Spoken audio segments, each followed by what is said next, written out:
So, Yorkshire Peaks Challenge, running it, and just run the first kilometre away from the campsite. It's very quiet, no walkers already. But if you look, it's absolutely gorgeous. We've got Whernside there. There's a turnaround. We have the Ribblehead viaduct just over there. We'll see that a little later. And you got Ingleborough in the cloud just there. That's absolutely amazing. Looking forward to today. It's going to be a challenge. It's a bit like doing a marathon with some big uphill sections. There's all sorts of fun things. It'll be good fun.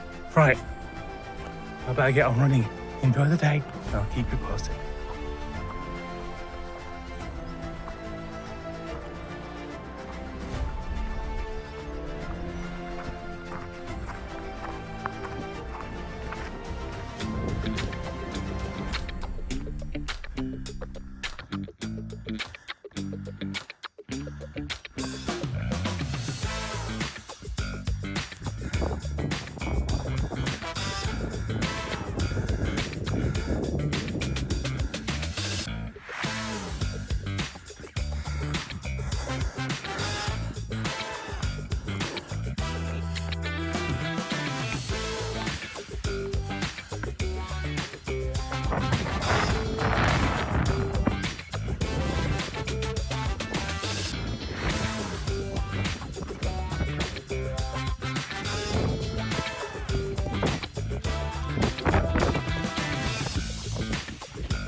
Hey, we made it to the top of Whernside. So this is less than 50 minutes to get up here. Part running, part walking.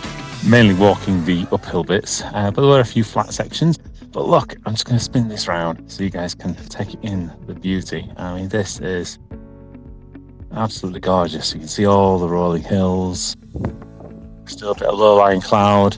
In fact, Ingleborough looks like it's still in cloud. And if you come over here, through the little gate, do the trick point. Just ding. So I touched that bit earlier. Got a little bit of a photograph. Yeah, see the valley beyond. And right at the edge of the horizon, you can just about see it. That's that kind of the start of the Lake District over there. You just see the waters of sort of Morecambe all the way down over there. So yeah, beautiful kind of spot. And if you look carefully down here, you can see that land looks like it's got loads of little potholes and stuff and things. And that's because it does keep sinking. You get little hollows, and the Yorkshire Dales are absolutely riddled with caves. So you've got to be careful where you tread. Stick to the paths, guys. It's the best option. And the Yorkshire Dales National Park Authority, big hats off to them. I mean, they really do take good care of the paths, the walls, the signage, etc. Everything is just really, really well looked after. It's absolutely quiet. We passed 3 walkers and 3 runners, actually. That was quite good to see. So I'm not the only idiot out here running. But I was just kind of thinking as I was walking up, you know, it was only a year and a half ago I wasn't running, and now I'm running up the mountain. That's pretty insane. Cool. So it just goes to show what you can actually do if you put your mind to it. Just so beautiful. God. Right, well, I can't stay up here forever. I'm going to start my descent down. As I said, this is going to be more running. And then I'm going to be meeting up with Sarah at the Ribblehead viaduct, which is about there. So Sarah's my support crew. Sarah and my daughter have on her as well.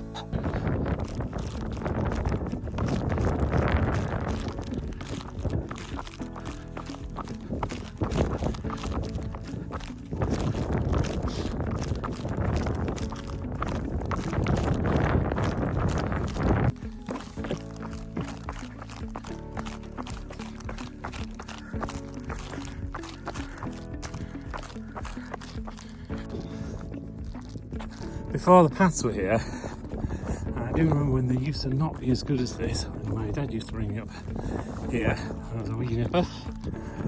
This was all boggy land, and if you ever strayed off the path, it would have been up to your, probably up to your waist, maybe up to your neck, in mud and bog and yuck. So these we had a lot of rain last couple of weeks, some real heavy downpours, so everything is nicely wet, which is okay. On the really wet sections of the path I'm kind of slowing down a little bit, but it's actually quite interesting because some of the stones as well, they're kind of sinking a little bit as you kind of step on them, which makes this great squelchy noise, and then water comes all up like a little fountain. So it's pretty cool.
Support crew!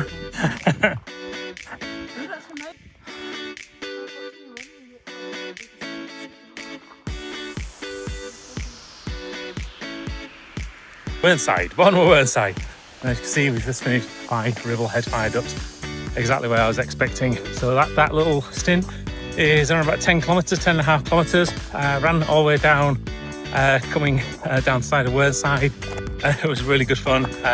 Got a little clip of going through some of the boggier bits. I mean, the paths are great, don't get me wrong, so I'll stick to the paths. But there was one section, because it's been so wet recently, that the path was moving on one of the rocks, so as you kind of stepped on it, all the water kind of sloshed out the side, which was really good fun. I'm a really big child at heart, I think. So that was good. I met my support crew, so I say hi, support crew. So just going to go refill with water and things, probably deposit some of the rubbish and stuff. So far, half a packet of jelly babies and a packet of crisps.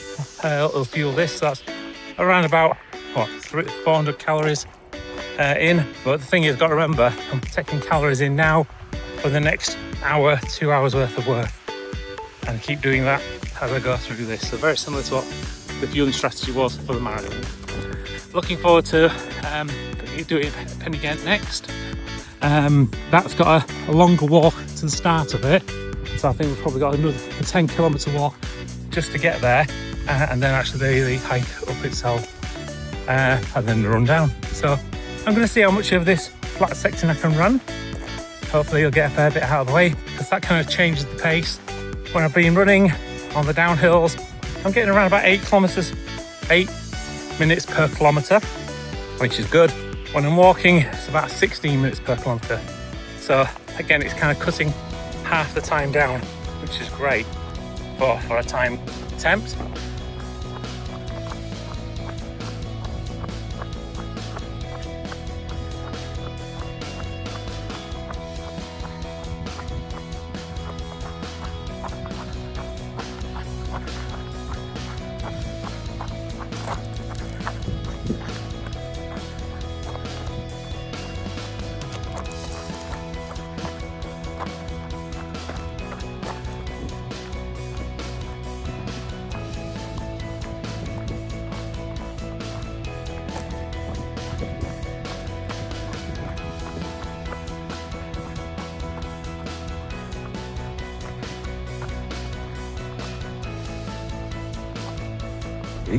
sheep reminds me of the thing that the Yorkshire Dales and the kind of surrounding area around here traditionally would have had loads and loads of sheep. I mean, that would have been its principal kind of herd. And when it came to kind of dairy farms, only there would have been sheep dairy farms.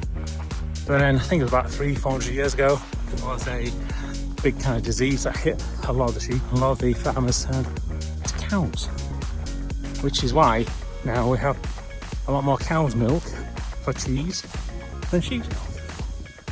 But some of the more traditional recipes are still made with sheep's milk, and some of them can be a lot sweeter than with cow's milk. So it's certainly worth trying. And if you are in and around the Yorkshire Dales, there's thousands, not thousands, probably tens of amazing dairy farmers still keeping this old tradition of making cheese in the old-fashioned methods. You know, we use the cloths and the storing in the actual barns and things, and creating all those original flavours. Some of these flavours that were passed down generations to generation and were kept as family secrets. So when you are out and about, have a nip in, try something.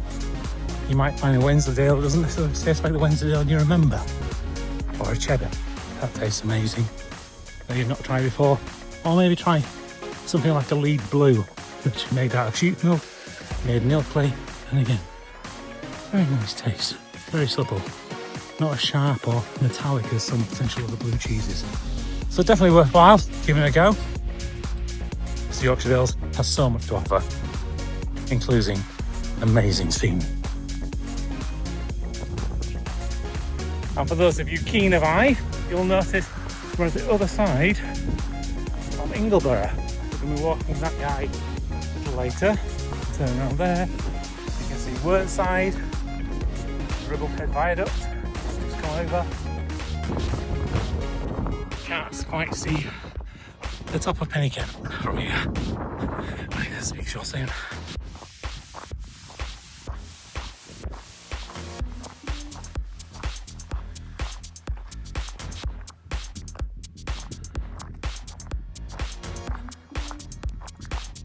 So as beautiful as it is around here, there are still a few hazards.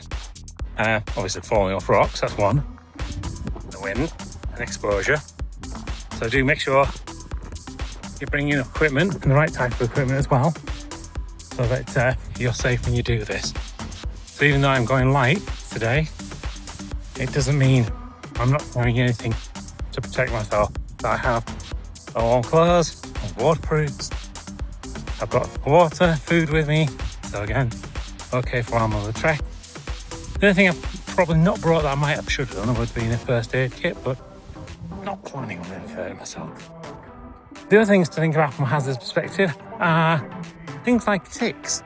So you're walking through lots of fields with sheep in on long grass, and ticks will quite happily jump onto humans and bury themselves in. And if you're not too sure, they do kind of cause Lyme disease, which is not a good thing. Good morning. It can lead to things like acute organ failure. So, if you are walking with short trousers, as I am, and you are walking through fields with sheep and stuff, just regularly keep a check on your legs, really. See anything's crawling around on them, or even worse, buried themselves, and take the appropriate action to sort that out. The other thing to think about is things like water. Again, lots of the water around here is perfectly safe, but sometimes there's things like rats and stuff. They can spread leptospirosis, which causes virus disease. Again, it's not very nice. So if you find after you've been out for a walk, you develop some acute cold type symptoms, probably best off go see the doc and get something sorted out with that. And yeah, I think everything else just really kind of keep a bit of common sense. Yes, thank you very much. I agree as well. So that's the safety brief for today. I'm going to continue to walk up this hill. Just give you a moment to just take in the view.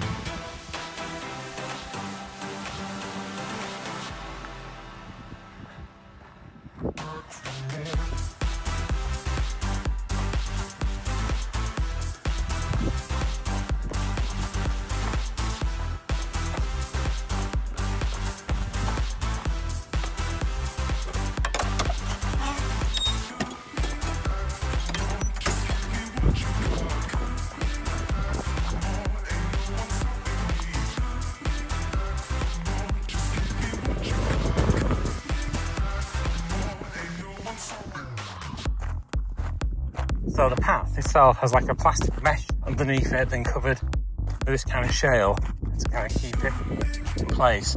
And it's kind of laying on the top of this kind of boggy ground we've got all around us. So there are sections of the path which are incredibly springy. It almost feels like you're dancing on the skin of a rice pudding.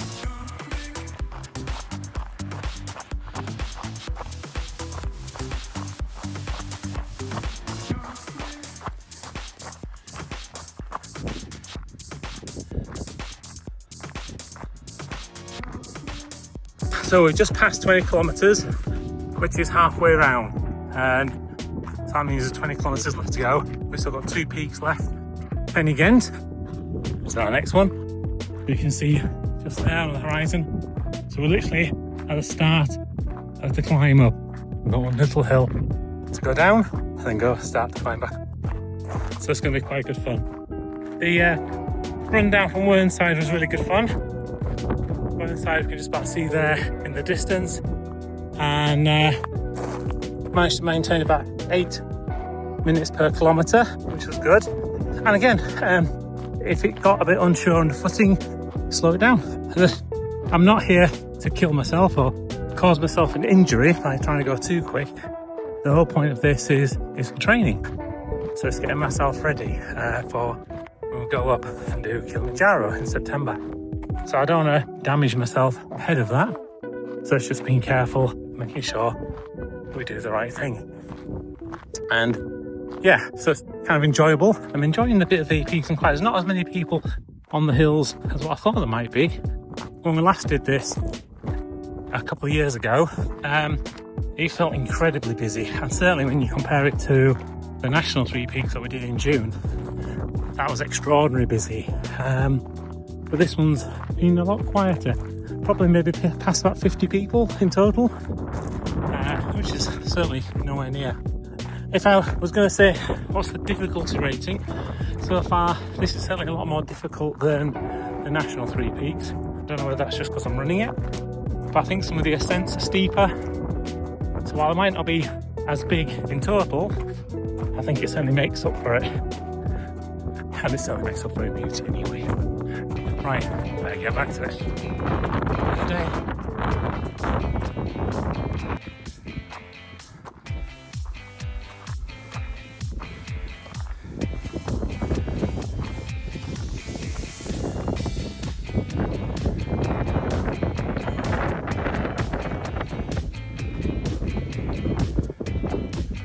These are the stairways. Leads to the top and then again. That's hard.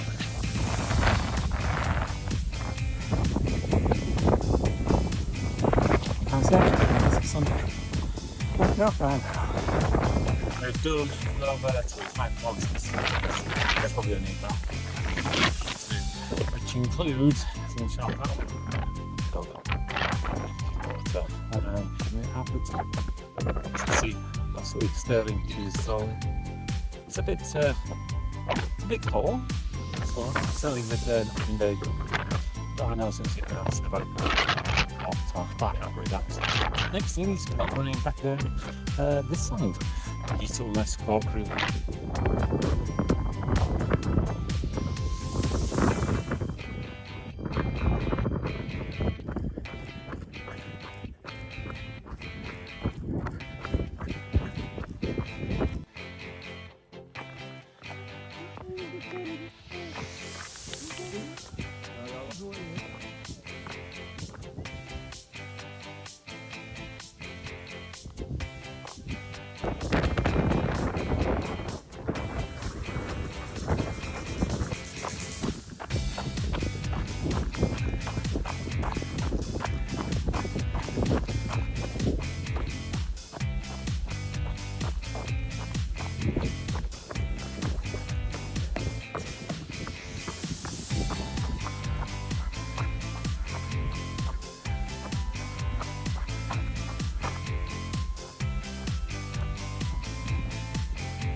So we're in Horton in Ribblehead now, as by the time. And we're just about to cross over the rail line on our way up to Ingleborough. So we completed Pen-y-Ghent, which is there in the background.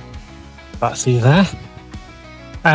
Quite nice coming down. There's a couple of scrambles on the way down, and one where there's a nice, there was a couple of gentlemen coming up. One was a blind gentleman doing the walk, so I thought I'd be kind and try and avoid him, and took a slightly different route, and then fell off the side of the rock, so I fell down about 4 foot.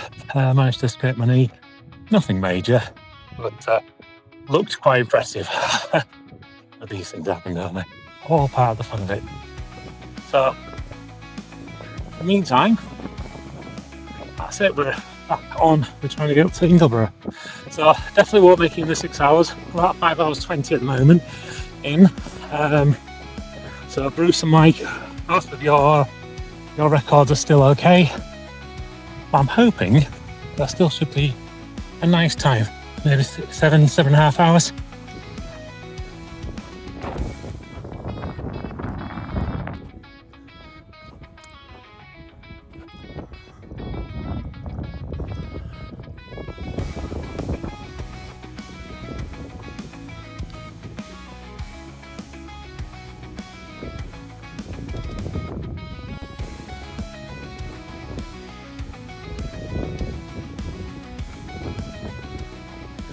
So I just had to help a couple out. They kind of got a bit lost doing a circular walk, and there's no signal around here in various places, as you know from the fact that some of the live don't work.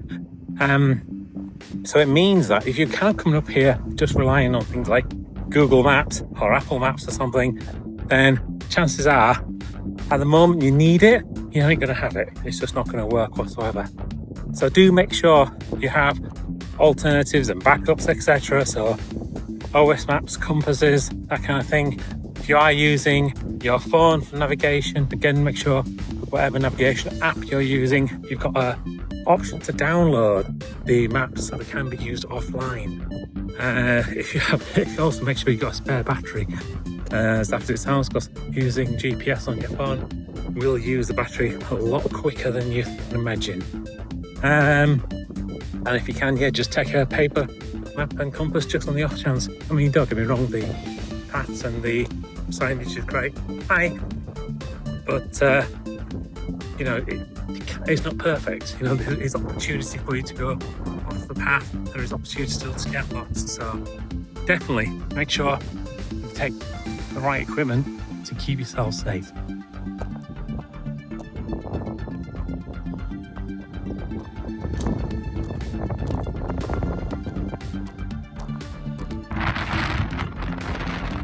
Lots of what is the ocean is just underwater, and the reason why a lot of sedimentary rock, lots of caves, etc.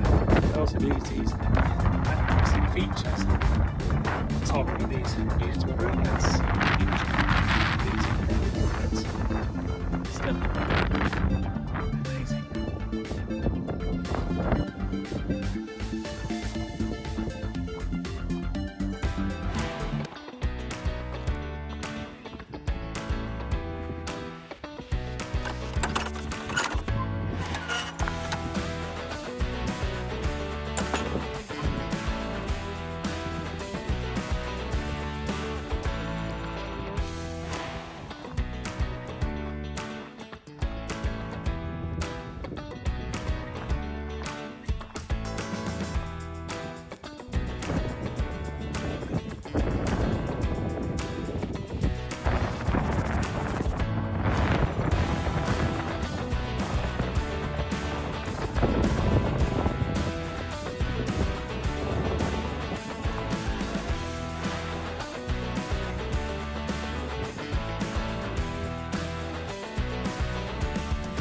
And this is it, last few steps to the summit.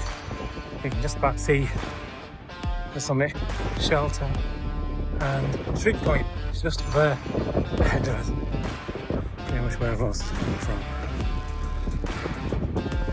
Yeah, gorgeous flag. See that? See right? Just above the clouds. There's a little bit of cloud. Can't go there now.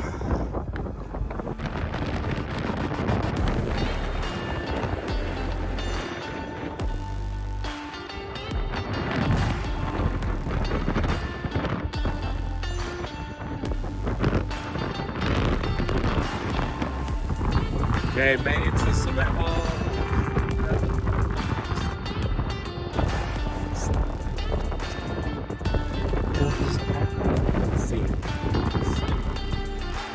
yeah.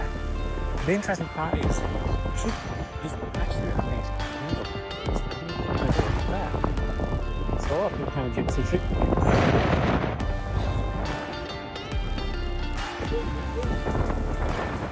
What's that? I did.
So that is the Yorkshire Three Peaks completed in 8 hours and 17 minutes, meaning I managed to shave a good 3.5, well, over 3.5 hours off our previous time, which is lovely.